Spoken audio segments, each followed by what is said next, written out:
Buen día, estamos con Rosa Garrote, presidenta de la Asociación Víctimas del Metro 3 de Julio, y días después precisamente de conocer las conclusiones de la Comisión de Investigación del Scorch, vamos a conocer de primera mano cuál es la situación y las últimas novedades como conclusión de todo ello.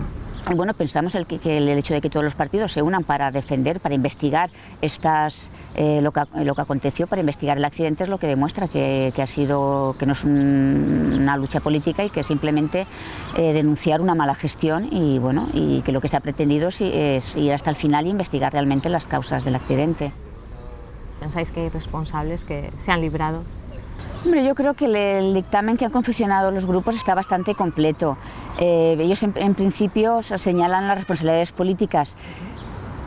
El primer, como cabeza de lista, digamos, pues el presidente Camps, que evidentemente no tuvo una responsabilidad directa de las causas del accidente porque no es el que decide, pero sí que tiene una responsabilidad directa porque es el presidente de todos los de la Generalitat. No hay que olvidar que fue el accidente más grave de la historia de España. Murieron 43 personas y no se puede comprender que el presidente de la Generalitat, presidente de todos los valencianos, le diera igual. Que ese hecho le diera igual, eso no se puede comprender. Entonces es evidente que él tuvo una responsabilidad por no investigar, por no fomentar esa investigación, por no exigir que los peldaños inferiores a él cumplieran con su obligación de investigar, no averiguar. Él no se preguntó, no tuvo ninguna inquietud de averiguar lo que había pasado y tampoco tuvo ninguna voluntad de que se supiera lo que había, ya ni investigar. Y luego aparte no hay que olvidar que él como máximo dirigente es el que se le señala la responsabilidad de toda la manipulación posterior. De hecho, en cuanto a la manipulación de los medios de comunicación, sí que hay denuncias de que las órdenes salían directamente de Presidencia. Las órdenes de no entrevistar a miembros de la Asociación de Víctimas del Metro salían directamente de Presidencia, salían, si no de él personalmente, de su despacho, de su entorno. Entonces es evidente esa responsabilidad, como te digo, ya no de las causas del accidente, pero en cuanto a la gestión posterior. Entonces pensamos que por supuesto está también recogido Juan Cotino por su responsabilidad en cuanto a la gestión de la atención a las víctimas. Juan Cotino y Víctor Campos eran los encargados de atender a las víctimas y esa atención pues no fue correcta porque no se creó una oficina de atención a las víctimas, una oficina para que coordinara todas las necesidades que se pudieran suceder, o sea, que se pudieran producir, por ejemplo, pues en cuanto a ayudas en materia de sanidad, pues de visitas de psicólogos, de material ortopédico, una ayuda administrativa si tienes derecho a alguna ayuda, dónde te tienes que dirigir, cómo lo tienes que rellenar, cómo lo puedes hacer. Ellos, en vez de crear una oficina de atención transparente, igualitaria, que atendiera igual a todas las víctimas, informando a todas las víctimas del derecho, que si tenían derecho a alguna ayuda, a lo que les pudiera corresponder, en vez de esa actuación transparente, lo que hicieron es ir de casa en casa, repartir teléfonos, ir de casa en casa para ver si ofreciendo ayudas o preguntando tú qué es lo que quieres, tú qué es lo que necesitas. Pensamos que aún suponiendo una buena intención, esa no es una actuación correcta. El gobierno valenciano no puede ir de casa en casa ofreciendo ayudas o preguntando tú qué es lo que quieres, porque eso se puede malinterpretar. Luego, por supuesto, el señor Domingo Alepuz, que ostentaba el cargo de jefe de taller, creo que era, se le señala la responsabilidad, ya no tanto, aunque también la tiene por su mala gestión en cuanto al cargo que ocupaba en 2006, de la gestión que tuvo antes del accidente. Lo que se le señala la responsabilidad es por la gestión que tuvo en su responsabilidad del borrado de la caja negra. Porque no podemos olvidar que la caja negra era una de las pruebas, de una prueba judicial, una prueba de un siniestro que ese siniestro podía derivar en una condena un delito de homicidio imprudente, pero un delito de homicidio por la muerte de 43 personas. Entonces es inaceptable que se borrara. Él en 2006, el señor Domingo Alepuz en 2006 alegó, que explicó que es que el mismo volcado de datos, al leer los datos se borraban solos. Eso es lo que él explicó en 2006. Nosotros contactamos con el fabricante de la caja registradora, la caja negra, y él nos confirmó que no, que eso no es así, que los datos se borran intencionadamente. Tú haces la lectura, te sale un letrerito, una lectura que te pregunta, ¿quiere borrar los datos? Y tú pinchas, aceptar, sí, no, o sea, los tienes que borrar intencionadamente. Nosotros llevamos 10 años denunciando esta circunstancia, nadie nos ha hecho caso. Ahora, tanto en la instrucción judicial, que se citó al EPUZ, en la instrucción judicial dijo que él no se acordaba, no sabía, pero también se le citó en la instrucción judicial al fabricante de la caja y él reafirmó lo que ya nos había dicho a nosotros, que los datos se borran intencionadamente. En la comisión parlamentaria estos datos han salido otra vez a la luz. Aquí en comisión parlamentaria, cuando Luis Domingo Alepuz alegó, dio una tercera versión, aquí dijo que es que realmente, o sea, efectivamente los borró, pero porque es el protocolo, es la actuación, las normas de protocolo de la lectura de cualquier caja negra indica que una vez ya se han leído, como ya quedan los datos volcados, ya están introducidos en el ordenador, entonces las instrucciones es dar que sí a la palanca, cosa que él negó en 2006, aquí ahora en 2016 reconoció que sí, sale una leyenda, te pregunta si los quieres borrar y él dijo que sí porque eran las instrucciones. Pero vamos a ver, lo que no nos podemos olvidar es que estamos hablando de un accidente, como te decía, 43 muertes, que se está investigando, o sea, en 2006 no se había iniciado la investigación, o sea, se iba a investigar una muerte de 43 personas. Tú no puedes borrar un dato que es una prueba judicial.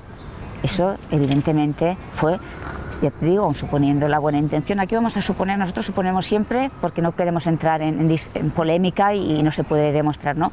Vamos a suponer la buena intención, no lo hizo intencionadamente, pero actuó mal. Él no se puede borrar una prueba judicial así por las buenas. Él tenía que haber tenido el sentido común necesario para decir, no, todas las veces el protocolo me dice que las borre, pero esta vez no voy a borrar, esto es un dato que tiene que ir al juzgado. Además, la lectura de la caja negra se hizo sin representante judicial, entonces nos tenemos que fiar solo de la palabra de la empresa, que es a la que se le está investigando. O sea, el registro de la caja negra queda constancia porque el FGV dice que es eso lo que pone. Entonces es evidente que esa actuación no es correcta en una investigación judicial y nos parece, vamos, normal, coherente que se señale esta responsabilidad. Y bueno, Marisa Gracia, por supuesto, porque era la cabeza visible de FGV y es la que tiene la responsabilidad, ella tenía la responsabilidad antes del accidente de todas las decisiones que se tomaban en cuanto a prevención. Ella defendió que todo estaba bien hecho, que es que el accidente era inevitable y con eso se quedó. Entonces, pues es evidente que ella tiene también una doble responsabilidad por la gestión de FGV, de la mala gestión, de la mala planificación de ese riesgo, que no lo previó, y la mala gestión que tuvo después del accidente, que no ha investigado. Y bueno, ya lo más clamoroso es que ella directamente encargara a la empresa HM Sanchis que preparara la comisión parlamentaria. Es que aparte de la manipulación de pruebas, la destrucción de pruebas, es que hasta la investigación se manipuló, porque en la comisión parlamentaria que hubo en 2006 fue totalmente manipulada y direccionada. Estaba ya, los comparecientes fueron con las respuestas aprendidas lo que tenían que decir. Entonces, eso fue por encargo de Marisa Gracia. Entonces es evidente que tiene una responsabilidad doble y vamos, y aquí se ha señalado y es que nos parece que es lo más coherente. Tú lo has dicho, es el mayor accidente de la historia de España. 43 muertos, 47 heridos, 0 responsables. ¿Hasta ahora? Hasta ahora. Pero aún así habrá gente que se preguntará si 10 años no son suficientes para pasar página. Hombre, pasar página se debía de haber pasado antes, debíamos de haberla pasado antes, pero es que nos tenían que haber permitido pasarla antes. Si hemos estado 10 años sin pasar página es porque no se nos ha dado esa razón, ese motivo, no se nos ha dado esa página para pasar. O sea, no hemos estado 10 años alargando el duelo porque hayamos querido, es porque ha sido una necesidad. Para cerrar el duelo necesitábamos tener esas respuestas y se nos ha estado negando durante 10 años. Entonces nosotros hemos estado peleando porque necesitábamos esas respuestas. Aparte de como ciudadano, que teníamos que saber, porque como cualquier ciudadano pensamos que tiene la obligación de cuestionar las actuaciones de los políticos, de los gestores de la administración. Si no estás de acuerdo, tú piensas que algo no es correcto, pues hay que denunciarlo, hay que investigar, hay que preguntar.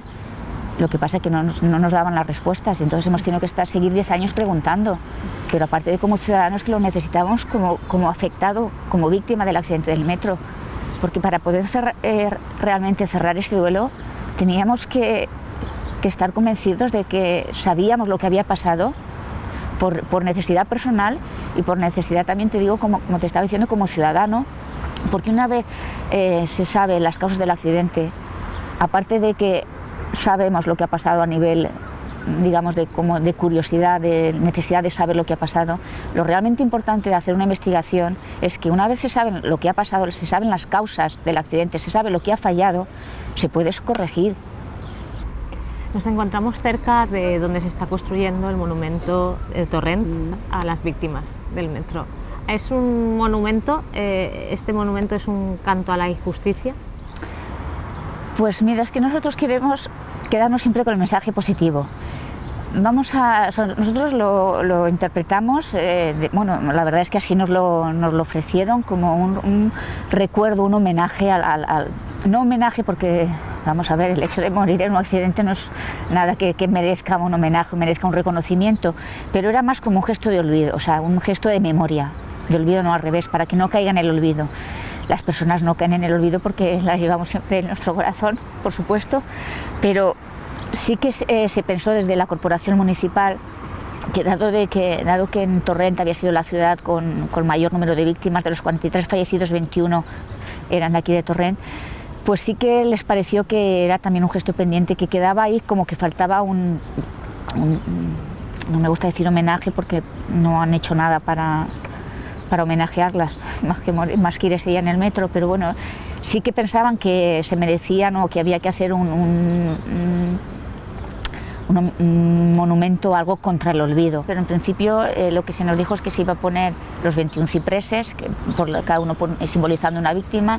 El ciprés es un árbol que representa la conexión entre el cielo y la tierra, entonces nos pareció que era un árbol muy apropiado.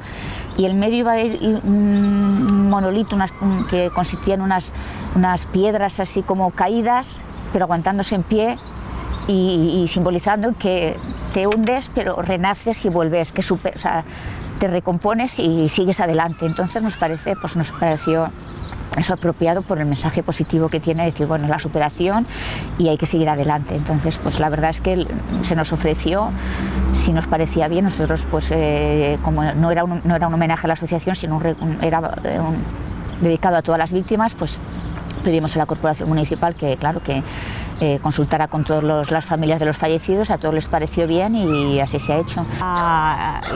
Una vez que ya están las conclusiones de la comisión de investigación, ¿hacia dónde camina? Como nosotros dijimos en 2015, el 3 de julio de 2015, dejamos la plaza porque teníamos conseguidas las reivindicaciones que denunciábamos, conseguidas en el sentido de que estaba el compromiso de que se iban a llevar a cabo. Pero nosotros dijimos que no nos íbamos o sea, que no descansábamos, no se deshacía la asociación, que la asociación iba a seguir vigilante. De hecho, hemos acudido a todas las sesiones de la comisión parlamentaria, nos hemos reunido también con los grupos aportando lo que nosotros pensábamos que era lo que se había hecho mal para que ellos supieran nuestra visión, lo que nosotros los denunciamos, y a partir de ahí, por supuesto, que se investigara todas las causas, todo lo que ellos pensaban. También ellos como políticos saben más de la gestión política, de lo que se puede estar bien, lo que puede estar mal, pero nosotros ellos ya pues que investigaran e elaboraran sus conclusiones en base a su investigación. Pero quiero decir que nosotros hemos estado constantemente trabajando con ellos porque nosotros no queríamos confiar y decir, bueno, se ha obtenido el compromiso, ya me voy a mi casa. No, nosotros estamos vigilando que se cumpla ese compromiso, porque ya lo anunciamos, nos vamos de la plaza, pero si tenemos que volver, volveremos. Y en ese sentido hemos estado vigilando la comisión parlamentaria, siguiendo la comisión parlamentaria, y estamos también siguiendo los pasos en cuanto a medidas de seguridad. Entonces, pues pensamos que son una de las cosas que hay que trabajar en ello, y nosotros pues estamos todavía continuando, la asociación continúa luchando porque se cumplan esas medidas, esa mejora para que realmente un accidente no pueda suceder. Y personalmente, ¿qué le ha aportado la asociación a Rosa? Pues no sabría decir, porque es que yo creo que no se puede separar. Yo Yo creo que soy asociación y la asociación soy yo, porque yo, o sea, desde que ocurrió el accidente, por los primeros meses, yo no me incorporé inmediatamente a la asociación. Yo estuve unos meses pues, que estás intentando asimilar esa situación, y cuando ya eres un poco consciente es cuando yo empecé a querer involucrarme, no sé, a ser un poco consciente de que no me quería quedar, necesitaba saber lo que había pasado, necesitaba esas respuestas, no me quería quedar solo con el dolor. Yo quería pues, averiguar y un poco lo que había pasado y cómo había sido posible, si no se pudo evitar, qué había pasado. Y entonces es cuando tanto mi hermana Beatriz como yo nos incorporamos a la asociación, precisamente en una manifestación en diciembre. El primer contacto que tuvimos fue en diciembre de 2006, una manifestación que hubo aquí en Torrent, y es cuando nosotros nos acercamos a la asociación.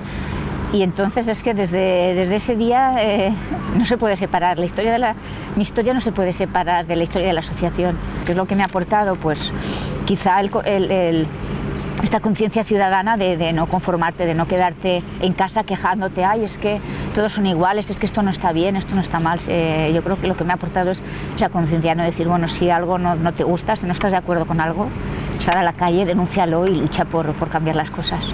Yo creo que ese es el mensaje positivo que tiene que quedar. Bueno, pues muchísimas gracias, Rosa, por compartir esta mañana con nosotros, no solamente por tus respuestas. Enhorabuena a la asociación, por fin las conclusiones, y esas conclusiones además, y sobre todo también muchísimas gracias porque creo que el ejemplo, y creemos muchas personas que el ejemplo de la Asociación Víctimas del Metro es un ejemplo a seguir. O sea, que gracias y enhorabuena. A vosotros. Gracias.